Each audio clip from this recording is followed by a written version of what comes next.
नमस्कार, मैं हूं योगेश राणा और आइए बात करते हैं कांग्रेस में चल रहे महाघमासान पर। 3 खबरें एक साथ आई है। एक, उत्तराखंड कांग्रेस के नए बॉस कर्ण मेहरा 17 अप्रैल को विधिवत अध्यक्ष पद को संभालेंगे। इस दिन देहरादून के प्रदेश पार्टी कार्यालय में भव्य आयोजन के इंतजाम किए जा रहे हैं। दूसरी खबर यह है कि कांग्रेस में टूटने की खुली बातें होने लगी है। हरीश धामी ने साफ साफ कह दिया है कि वो कांग्रेस छोड़ सकते हैं, अपना अलग से दल बना सकते हैं या फिर भाजपा में भी जा सकते हैं। हरीश धामी के साथ कांग्रेस के कई सारे विधायक एकजुट हो रहे हैं। हरीश धामी ने इसके साथ ही साफ साफ कहा है कि वो पुष्कर सिंह धामी के लिए धारचूला सीट छोड़ सकते हैं अगर जनता इजाजत देगी तो। और तीसरी बड़ी खबर यह है कि हरीश रावत ने एक नई घोषणा की है। उन्होंने कहा है, मेरा स्वास्थ्य और राजनीतिक स्वास्थ्य दोनों स्थान परिवर्तन चाह रहे हैं, अर्थात उत्तराखंड से दिल्ली की ओर प्रस्थान किया जाए। हालांकि हरीश रावत ने अपने इस फैसले में टर्म्स एंड कंडीशन रखी है, लेकिन सवाल यह है कि जब प्रदेश कांग्रेस के नए अध्यक्ष कर्ण मेहरा इतनी सारी विपरीत परिस्थितियों में घिरे हैं, तो हरीश रावत इन परेशानियों के बियाबान में कर्ण मेहरा को अकेले छोड़कर क्यों जाना चाह रहे हैं।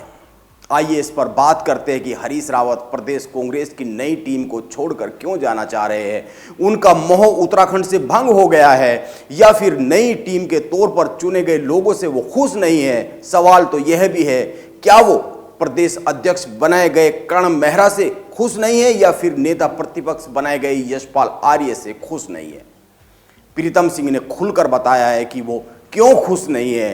कांग्रेस के कई अन्य लोगों ने भी अपनी नाराजगी को खुलकर व्यक्त किया है, लेकिन हरीश रावत अपनी नाराजगी महसूस तो करा रहे हैं, लेकिन खुलकर नाराजगी की वजह नहीं बता रहे। वो उत्तराखंड को छोड़कर उस समय जाने की बात कर रहे हैं जब उनके सामने एक बड़ा टारगेट मौजूद है।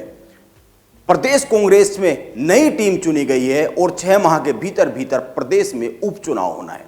मुख्यमंत्री पुष्कर सिंह धामी के लिए चुनाव लड़ना मजबूरी है, क्योंकि मुख्यमंत्री अभी विधानसभा के मेंबर नहीं है। 6 माह के भीतर भीतर उनको सदन का मेंबर होना जरूरी है। ऐसे में कर्ण मेहरा को हरीश रावत गाइड करे, यह एक उनकी जिम्मेदारी है ताकि कांग्रेस इस चुनाव को जीत सके जो आने वाला उपचुनाव है, और हरीश रावत भी इस उपचुनाव को जीतकर अपने 5 साल के खुद पर लग रहे असफलताओं के सारे प्रश्न चिन्ह मिटा सके। लेकिन हरीश रावत प्लान कर रहे हैं, जो कि इस प्रदेश के लिए सबसे बड़ा अभिशाप है। वैसे तो हरीश रावत अपनी नई सोशल मीडिया पोस्ट में कई सारी और भी बातें कहते हैं। उत्तराखंड को छोड़ने के अलावा भी उन्होंने बहुत सी बातें लिखी है, लेकिन सवाल कांग्रेस के मौजूदा हालात का है, क्योंकि प्रीतम सिंह ने बहुत ही साफ साफ कई सारी बातें कही है। उन्होंने पहली बात कही है, वो केंद्रीय नेताओं के उन आरोपों से आहत है जिसमें उन पर गुटबाजी का आरोप है। उनकी दूसरी बात है, केंद्रीय टीम ने हार के असली कारणों को नजरअंदाज किया है। और तीसरी उनकी बात है, केंद्रीय टीम हार के सही जिम्मेदार लोगों को चिन्हित करे और उनके नाम सार्वजनिक करे। यह प्रीतम सिंह की मांग है। इन सब बातों से एक बात तो साफ हो जाती है कि कांग्रेस के बड़े नेताओं ने हार के असली कारणों को छिपाया है। इसीलिए प्रीतम सिंह अब हार के असली कारणों को सार्वजनिक करने की बात कर रहे हैं। और दूसरी बात, प्रीतम सिंह 1 माह से ज्यादा समय तक चुप क्यों रहे, यानी वो अपने मतलब को साधना चाह रहे थे, और अब जब मतलब पूरा नहीं हुआ, मतलब नहीं सधा, नेता प्रतिपक्ष का पद नहीं मिला, तो बगावती हो रहे हैं। यह भी एक साफ साफ सी बात है। और सबसे बड़ा सवाल तो यह है कि हरीश रावत और प्रीतम सिंह सहित सभी लोग विरोध किस बात का कर रहे हैं, ये समझने की बहुत जरूरत है।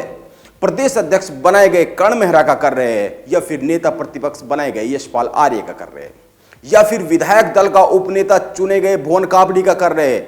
दरअसल सबसे ज्यादा विरोध यशपाल आर्य का हो रहा है।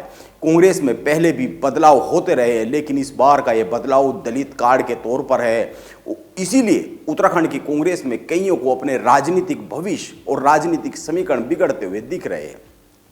इसीलिए देखते हैं कांग्रेस की महाकलह कहां पर जाकर रुकती है, और क्या कांग्रेस टूटती है, और क्या हरीश धामी सचमुच पुष्कर सिंह धामी के लिए सीट छोड़ते हैं।